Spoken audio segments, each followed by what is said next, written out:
После той последней ночи я уехал в город с твердым решением больше не возвращаться. Жена обижалась, ей казалось, что я преувеличиваю, что все мои страхи – лишь плод переутомления и внушаемости. Она говорила, что в деревне тихо, свежий воздух, а старые дома всегда шумят ночью. Но внутри меня уже поселилась тревога, которую я не мог заглушить никакими доводами разума. Прошло несколько недель. Казалось, что все улеглось, жизнь вернулась в привычное русло. Я снова погрузился в работу, в городской шум и заботы. Иногда ночами просыпался в холодном поту от воспоминаний, но постепенно начал убеждать себя, что это просто сон. Все изменилось, когда однажды вечером мне позвонила жена. Голос ее дрожал, и я сразу понял, случилось что-то серьезное. «Мама снова начала ходить по ночам», — сказала она, но теперь не только у себя. Соседка видела, как она стояла во дворе, босая, и смотрела в сторону леса. Я молчал, не зная, что ответить. Жена продолжила. Она говорит, что кто-то зовет ее. Повторяет одни и те же слова, он ждет. Мне стало холодно. Те самые слова, что я слышал от нее ночью. Я попытался убедить жену привезти тещу в город, к врачам. Она согласилась, но сама теща категорически отказывалась, здесь его место, я не могу уехать. Через несколько дней мне пришлось все же поехать туда снова. В доме было сыро, словно стены пропитались влагой и холодом. Теща сидела у окна, и глаза ее были красные от недосыпа. Когда я вошел, она посмотрела на меня долгим взглядом и произнесла: «Ты все равно не уйдешь от него». Я почувствовал, как внутри все сжалось. Вечером я долго уговаривал жену уехать хотя бы на время. Она плакала, но в итоге согласилась: «Хорошо, завтра соберем вещи». Однако той ночью снова произошло нечто страшное. Мы легли спать рано, чтобы утром быстро уехать. В 2 часа я услышал шаги. Дверь в нашу комнату открылась без скрипа, и в проеме появилась фигура тещи. На этот раз она держала в руках старую свечу. Огонек дрожал, отбрасывая странные тени по стенам.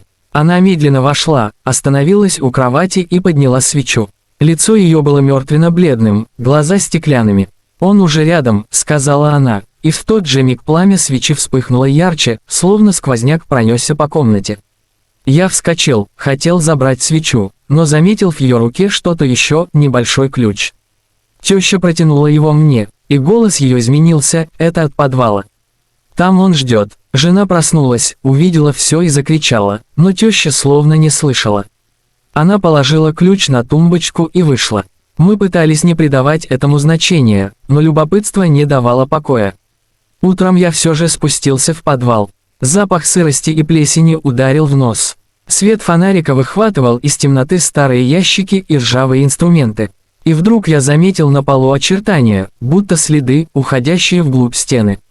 Подойдя ближе, я понял, часть кладки в углу явно отличается. Камни были новее, чем остальные. Я постучал, звук был глухим, будто за стеной пустота. В тот момент сверху послышался крик жены. Я бросился наверх и увидел, как теща стоит посреди кухни с пустым взглядом. Она повторяла одно и то же: «Он выйдет, если откроешь». Не делай этого. Мы уехали в тот же день. С тех пор ключ я храню в ящике стола, но иногда мне кажется, что он звенит сам по себе, будто кто-то трогает его невидимой рукой. Я не знаю, что скрыто за той стеной. И, если честно, боюсь узнать.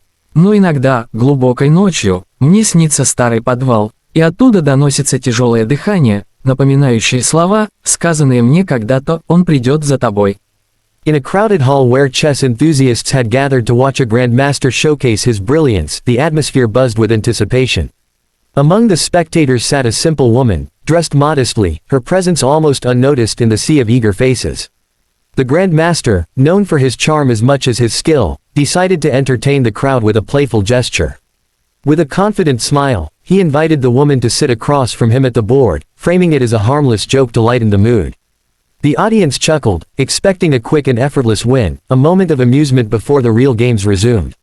As she took her seat, her hands trembled slightly, but her eyes carried a calmness that contrasted with her unassuming appearance. The Grandmaster made his opening move with a flourish, sure of the outcome. Yet the woman responded with a quiet precision that drew a murmur from the crowd.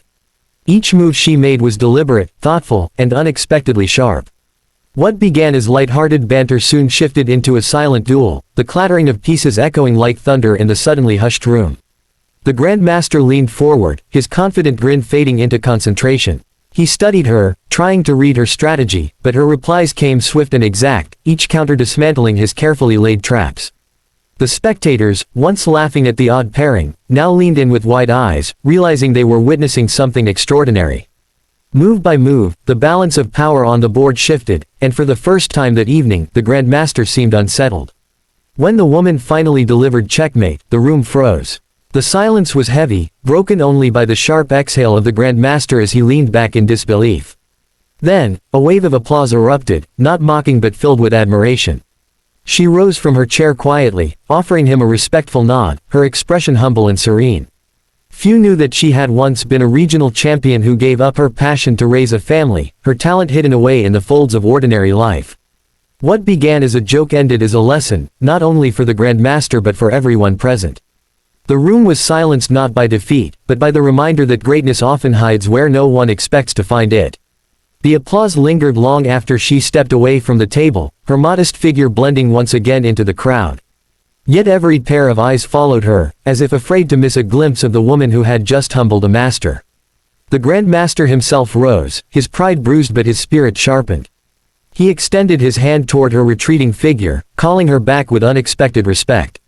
For the first time that night, his tone carried no arrogance, only sincerity. She hesitated but turned, her calm gaze meeting his. The spectators, sensing a moment beyond competition, fell silent once more. The Grandmaster invited her to play another round, not for entertainment, not for show, but for the pure love of the game. This time there was no laughter, no dismissive air, only reverence for the quiet force that had stunned them all. She agreed with a gentle nod and took her seat once more. The second game unfolded like a dance. The Grandmaster played with everything he had, no longer underestimating her. His moves were fierce, calculated, brimming with the energy of a man determined to prove himself. Yet she remained steady, her expression unchanged, her responses flowing with an elegance that spoke of years spent mastering the game in silence. Every move revealed not just skill, but a deep understanding of patience and foresight, qualities learned through life's trials as much as through chess.